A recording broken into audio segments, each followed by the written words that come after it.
Selamat siang Ibu. Siang. Baik Ibu, saya perawat Feby. Di sini saya akan menjelaskan tentang penyalahgunaan nafsa. Jadi Ibu, penyalahgunaan nafsa adalah penggunaan obat-obatan yang golongan narkotika, psikotropika, dan zat adiktif yang tidak sesuai dengan fungsinya. Kondisi ini dapat menyebabkan kecanduan yang bisa merusak otak hingga menimbulkan kematian. Penyalahgunaan nafsa terjadi akibat faktor internal dan eksternal. Faktor internal adalah rasa ingin tahu yang kemudian mencoba dan menjadi kebiasaan. Sedangkan faktor eksternal bersumber dari lingkungan yang tidak sehat atau berteman dengan pecandu nafsa. Di Indonesia, kalangan remaja merupakan kelompok yang rentan menyalahgunakan nafsa. Menurut Badan Narkotika Nasional atau BNN, remaja rentan menggunakan nafsa dalam jangka panjang berdasarkan data yang dikeluarkan BNN pada tahun 2019.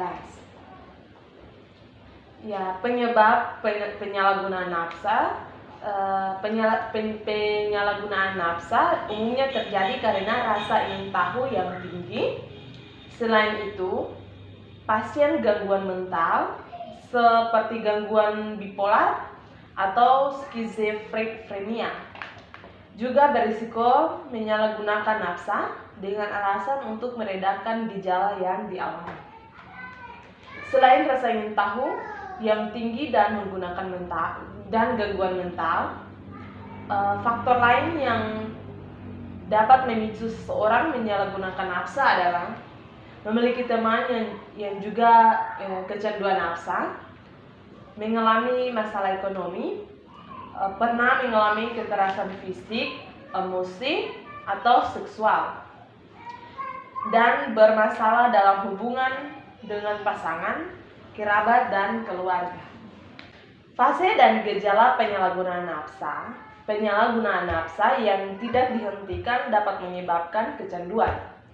Seseorang dianggap kecanduan jika menunjukkan perilaku berikut: menggunakan nafsa terus-menerus, setiap hari, atau bahkan beberapa kali dalam sehari.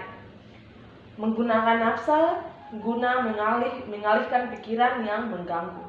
Meningkatkan dosis nafsa seiring berjalannya waktu, karena dosis yang digunakan lambat laun akan terasa kurang. Memastikan bahwa nafsa selalu tersedia, melakukan apapun guna mendapatkan atau membeli nafsa, seperti menjual barang pribadi hingga mencuri. Melalaikan tanggung jawab dalam pekerjaan dan kecenderungan mengurangi aktivitas sosial.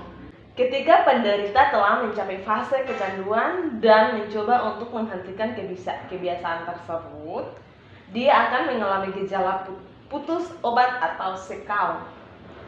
Gejala putus obat tersebut bisa berbeda-beda tergantung tingkat keparahan kecanduan dan jenis nafsa yang digunakan. Apabila nafsa yang digunakan adalah heroin dan morfin, maka gejalanya dapat berupa hidung tersumbat, gelisah, keringat berlebihan, sulit tidur, sering menguap, dan nyeri otot. Setelah 1 hari atau lebih, gejala putus obat akan semakin memburuk. Beberapa gejala yang dapat dialami adalah diare, kram perut, mual dan muntah, tekanan darah tinggi.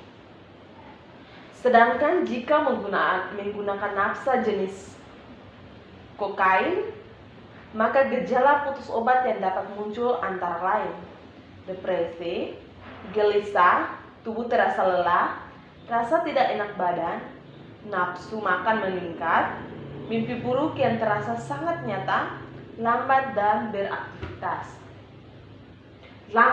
beraktivitas.